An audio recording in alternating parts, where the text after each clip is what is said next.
আরজিকর কাণ্ডে হাসপাতালের প্রাক্তন অধ্যক্ষ সন্দীপ ঘোষ সহ 6 জনের পলিগ্রাফ টেস্টের অনুমতি দিয়েছে শিয়ালদার এসিজেএম আদালত। সন্দীপ ঘোষ সহ সেদিন রাতে ডিউটিতে থাকা 4 জুনিয়র চিকিৎসক এবং এক সিভিক ভলেন্টিয়ারের পলিগ্রাফ টেস্ট করবে সিবিআই।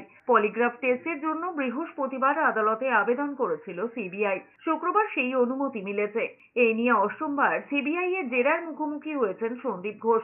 আরজিকরের এমার্জেন্সি বিভাগের 4 তলায় সেমিনার হল থেকে চিকিৎসকের দেহ উদ্ধারের পর থেকে সন্দীপ ঘোষের অপসারণের দাবিতে আন্দোলন শুরু করেন জুনিয়র ডাক্তাররা।